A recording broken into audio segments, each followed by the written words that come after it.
સુરેન્દ્રનગર જિલ્લાના લીંબડી તાલુકાના ધંધુકા અને રાણપુર સાથે જોડતો લીંબડી ઓટડી બ્રિજ થોડા વર્ષો પહેલા જ નિર્માણ પામ્યો હોવા છતાં તેમાં મોટા ગાબડા પડી જતા અને લોખંડના સળિયા બહાર આવી જતા હાલ સમારકામ હાથ ધરવામાં આવ્યું છે।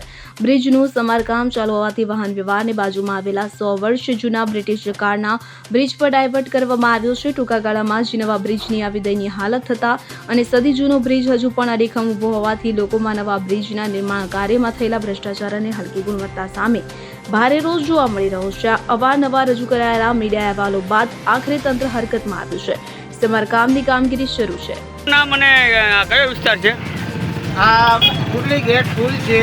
મારું નાનો વાસ અહીંયા કને નાના વાસમાં રહું છું અને રિક્ષા ચલાવું છું। અહીંયા પબ્લિકને એટલો અવરોધની તકલીફ થઈ છે। આ પુલની આટલી બધી પરિસ્થિતિ ખરાબ છે કે માણસોને અવર જવર માટે ઘણું બધું તકલીફ પડે છે। માણસો ઘણા બધા નુકસાનકારક। એક જ પ્રશ્ન છે, જૂના બ્રિજ કરતા નવો બ્રિજ સારો કે નવો કરતા જૂનો સારો? જૂનો બ્રિજ સારામાં આ બ્રિજમાં ભ્રષ્ટાચાર થયો હોય તો સારા। હા, પૂરેપૂરો કેટલો થયો છે અંદાજે? એનો બન્યો પછીનો કાયદેસર ગણો એટલે પૂરેપૂરો ભ્રષ્ટાચાર તરીકે બ્રિજ બન્યો છે। એટલે આટલા માટે 5 જણાને કે 25 જણાને કે બધા પબ્લિકોને કહેવામાં રિક્વેસ્ટ છે કે વસ્તુ સારી કરો અને પબ્લિકને તકલીફ ન પડે એવું કાર્ય કરો તો વધારે સારું। મિત્રો, આપણે અત્યારે આવી ચૂક્યા છીએ જે લીંબડી ધંધુકાને જોડતો જે બ્રિજ છે એટલે કે ઓટડી બ્રિજ જે બનવાના સમયે બની ગયો છે।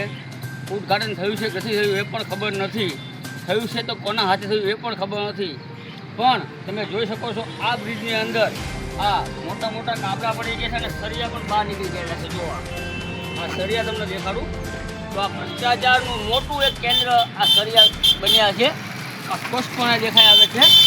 અને બીજી ખાસ કરીને વાત કરવામાં આવે તો બાજુમાં એક બીજો બ્રિજ આપેલો છે જે બ્રિટિશ કાળ દરમિયાન એટલે કે જે અંગ્રેજ શાસનકાળ હતું તે દરમિયાન બનાવેલો છે। ત્યાં 100 વર્ષ પૂરા થઈ ગયા છે અત્યાર સુધીમાં, તેમ છતાં એ બ્રિજ અડીખમ છે અને આ બ્રિજને હજી 10 વર્ષ પૂરા થઈ લગભગ થયા, તેમ છતાં આ ભ્રષ્ટાચારના ગાબડા તમને જોવા મળી રહ્યા છે। ત્યારે અવારનવાર અમારી ચેનલના માધ્યમ દ્વારા તંત્રને રજૂઆત કરવા પછી અત્યારે એવા કંઈક મેસેજ મળી રહ્યા છે કે આ બ્રિજનું સમારકામ થઈ રહ્યું છે। ત્યારે સમારકામ કરવાનું હોય ત્યારે બંને સાઈડ બાજુ હાલ ડ્રાઇવર્ઝન આપવામાં આવ્યું છે અને જે જૂનો પુલ જે 100 વર્ષ જૂનો છે એ બ્રિજ ઉપર ડ્રાઇવર્ઝન આપવામાં આવ્યું છે। ત્યારે સ્પષ્ટપણે આ પુલ ઉપર આવતા પહેલી જ નજરે દેખાઈ આવે છે કે આ બ્રિજની અંદર કેટલો મોટો ભ્રષ્ટાચાર કરેલો છે અને લોકચર્ચા અને લોકવાયકા એ પણ થઈ રહી છે। આ બ્રિજનું ઉદ્ઘાટન પણ કરવામાં આવ્યું નથી, ત્યારે ઉદ્ઘાટન નથી કર્યું, બ્રિજ બની ગયો, બ્રિજ ઉપર વાહન પસાર થવા માંડ્યા અને હાલ અત્યારે આ બ્રિજને બીજી વાર સમારકામ કરવામાં આવી રહ્યું છે। તો આપ જ અમારી ચેનલના માધ્યમ દ્વારા જણાવો આ ભ્રષ્ટાચાર છે કે નહીં? કોમેન્ટ, લાઈક અને શેર કરજો જરૂરથી। કલ્પેશ વાઢેર, સુરેન્દ્રનગર, લીંબડી। નમસ્કાર। કલ્પેશ વાઢેર, લીંબડી, સુરેન્દ્રનગર। હવે જુઓ દેશ દુનિયાની તમામ ખબરો તમારી આંગળીના ટેરવે।